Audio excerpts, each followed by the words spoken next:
2025मध्ये तुळशी विवाह कधी आणि काय पौराणिक कथा आहे बरं? तर दिनांक 2 नोव्हेंबर रविवार या दिवशी तुळशी विवाह साजरा केला जाणार आहे. तुळशी ही फक्त वनस्पती नाही, तर ती आपल्या भारतीय संस्कृतीचा आत्मा आहे. घराच्या अंगणात लावलेली तुळस फक्त सुगंध आणि औषधी गुण देत नाही, तर ती देवी लक्ष्मीचा अवतार मानली गेली आहे. पुराणकथेनुसार तुळशी म्हणजे वृंदा, जिचं सौंदर्य, पतिव्रता धर्म आणि भक्ती अप्रतिम होती. ती जालंधर नावाच्या पराक्रमी राक्षसाची पत्नी होती. वृंदेच्या पतिव्रतेच्या शक्तीमुळेच जालंधरला कोणीही देव पराभूत करू शकत नव्हते. देवांनी अनेक प्रयत्न केले, पण वृंदेच्या शक्तीमुळे जालंधर हा अजय राहिला.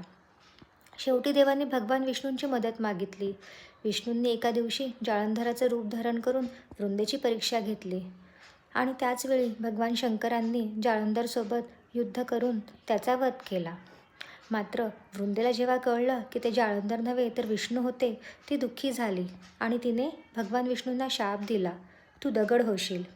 आणि त्या शापामुळेच भगवान विष्णू शाळीग्राम रूपात प्रकट झाले.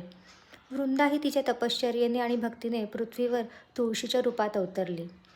तेव्हाच भगवान विष्णूंनी वचन दिलं, वृंदा, तू माझ्याशी विवाह करशील. तुझं नाव माझ्या नावासोबत कायम घेतलं जाईल. आणि म्हणूनच दरवर्षी कार्तिक महिन्याच्या शुक्ल पक्षातील एकादशीनंतर आपण तुळशी विवाह साजरा करतो. शाळीग्राम, विष्णू भगवान आणि तुळशीचा हा विवाह. या दिवशी घराघरात अगदी लग्नासारखं वातावरण असतं. तुळशीला नववधूप्रमाणे सजवलं जातं आणि आपल्या घरातील बाळकृष्णाला विष्णू भगवान यांना वरासारखं सजवून त्यांचं दैवी मिलन आनंदाने साजरा केलं जातं.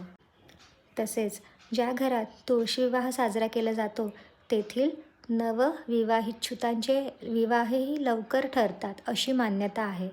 तर तुम्हीही तुळशी विवाह साजरा करा.